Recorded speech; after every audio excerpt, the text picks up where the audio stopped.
तो अब भारत के लिए इटली और यूके ने मिलकर एक ऐसा दरवाजा खोल दिया है जिस तरीके का दरवाजा आज तक इतिहास में किसी भी देश ने भारत के लिए नहीं खोला है। दरअसल हाल ही में खबर निकलकर आ रही है कि इटली और यूके ने अपने 6th जनरेशन वाले फाइटर जेट प्रोग्राम के डेवलपमेंट में भारत को इनवाइट किया है।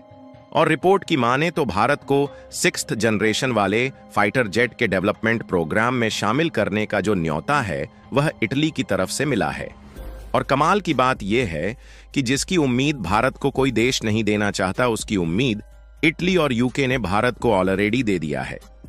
हम बात कर रहे हैं टेक्नोलॉजी ट्रांसफर की, और यहां पर full of the development technology Bharat को ट्रांसफर की जाएगी। और यह खबर हम लोगों के लिए इंपॉर्टेंट इसलिए बन जाती है क्योंकि भारत को इटली और यूके की तरफ से यह ऑफर ऐसे समय पर दिया जा रहा है जब हाल ही में चीन ने अपने 6th जनरेशन वाले फाइटर जेट को उड़ाकर भारत और अमेरिका जैसे देश को चौंका कर रख दिया। पूरी डेवलपमेंट क्या है इस वीडियो में समझते हैं, लेकिन आगे बढ़ने से पहले भारत को एक ऐसा यूनिक ऑफर मिल चुका है जिसे आज तक किसी भी देश ने नहीं दिया है। उसके लिए वीडियो को लाइक करके चैनल को सब्सक्राइब जरूर कर लीजिए, क्योंकि यह आपके लिए तो 1 सेकंड का काम है, लेकिन इससे हमारी काफी बड़ी मदद होती है।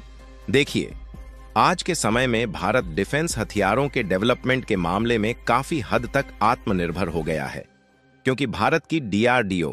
हिंदुस्तान एरोनॉटिक्स लिमिटेड और कल्याणी ग्रुप के साथ साथ बाकी की कई सारी नई और पुरानी प्राइवेट सेक्टर की कंपनियों ने डिफेंस हथियारों के डेवलपमेंट और उसकी मैन्युफैक्चरिंग के मामले में तहलका मचा कर रख दिया है।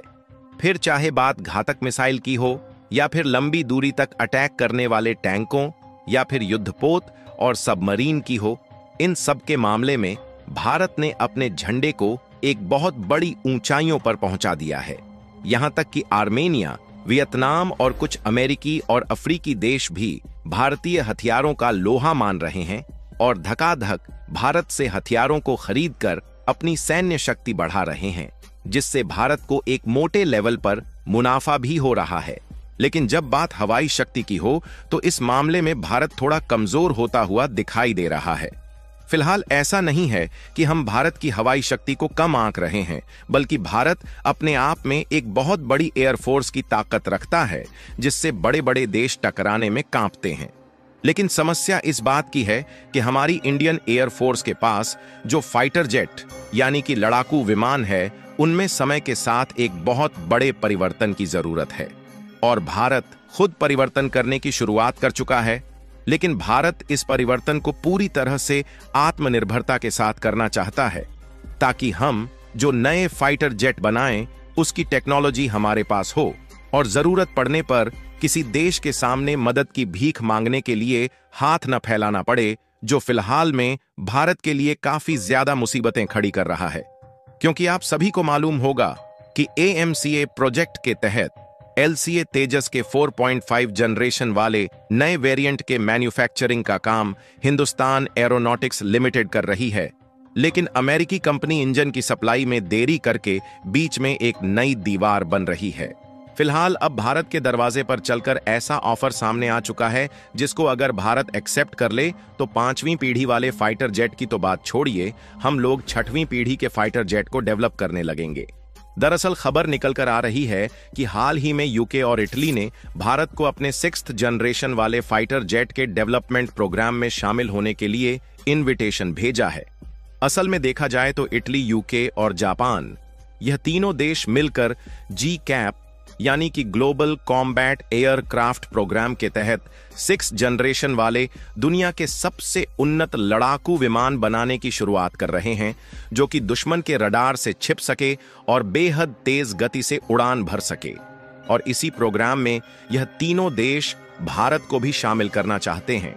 ताकि 6th जनरेशन वाले फाइटर जेट भारत के पास भी रहे। और भारत को इस प्रोग्राम में शामिल करने का न्योता भेजने की खबर ने न सिर्फ भारत के दुश्मन देशों की खटिया खड़ी किया है, बल्कि अमेरिकी कंपनी को भी इससे बहुत बड़ा झटका लग सकता है, जो कि भारत को इंजन देने में एक के बाद एक नए बहाने बना रही है।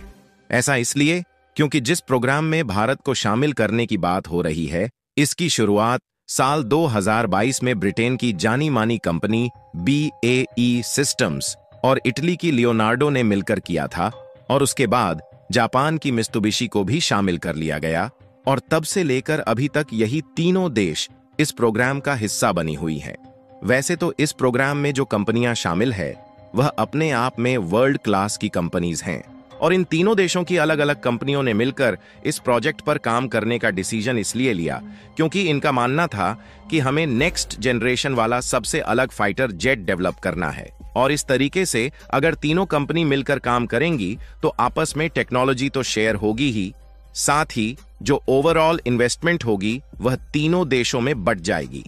आपको बता दें कि शुरुआत में इस प्रोजेक्ट का नाम टेम्पेस्ट रखा गया था,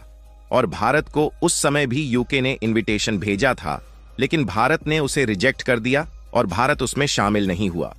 और इसका रीजन ये था कि यूक्रेन रूस का युद्ध शुरू हुआ था, जिसमें भारत और यूके का जो पॉइंट ऑफ व्यू था वह बिल्कुल अलग था।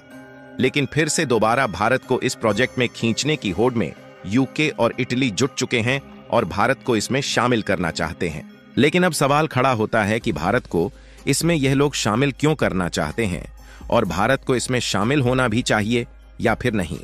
तो देखिए, भारत को शामिल करने का सबसे पहला रीजन यही है, इस प्रोजेक्ट की जो कुल लागत है वह काफी ज्यादा होने वाली है, इसलिए इसमें जितने ज्यादा देश शामिल रहेंगे उतना ज्यादा फाइनेंशियल लोड सभी देश से कम हो जाएगा। और इन तीनों देशों को लग रहा है कि भारत भी टेक्नोलॉजी के मामले में आगे है, और भारत इसमें शामिल होता है तो एक नेक्स्ट लेवल वाले 6th जनरेशन के फाइटर जेट बनाने की उम्मीद है, इसलिए भारत की जरूरत इन देशों को भी महसूस हो रही है। लेकिन जब बात की जाती है कि भारत को इसमें शामिल होना चाहिए या फिर नहीं, तो एक्सपर्ट का यही मानना है कि अगर भारत इसमें शामिल होता है तो हम लोग एक ऐसी लीग में शामिल हो जाएंगे जो कि दुनिया के मोस्ट पावरफुल फाइटर जेट बनाने वाली लीग होने जा रही है। और दूसरा फायदा ये होगा कि हम लोग जो एमका प्रोजेक्ट के तहत विमान बना रहे हैं उसको भी एक तेजी के साथ बूस्ट मिलेगा, और जो नई टेक्नोलॉजी की जरूरत होगी वह भी हमें मिल पाएगी। और कमाल की बात यह है कि यूके ने इस बात को पहले ही साफ कर दिया है कि भारत को सभी टेक्नोलॉजी ट्रांसफर होगी, और साथ ही इसका एक्सपोर्ट लाइसेंस भी मिलेगा, यानी कि जिस देश में चाहे उस देश में हम इस फाइटर जेट को भविष्य में बेच पाएंगे। और आप सभी जानते हैं कि भारत को इसमें शामिल होना जरूरी इसलिए हो चुका है क्योंकि हाल ही में चीन ने बिना पूंछ वाले जो 6th जनरेशन का फाइटर अनवील किया है, उसे देखकर डिफेंस एक्सपर्ट भी चौंक गए हैं। हमारे पास राफेल, सुखोई, मिग-29 और तेजस जैसे फाइटर जेट हैं,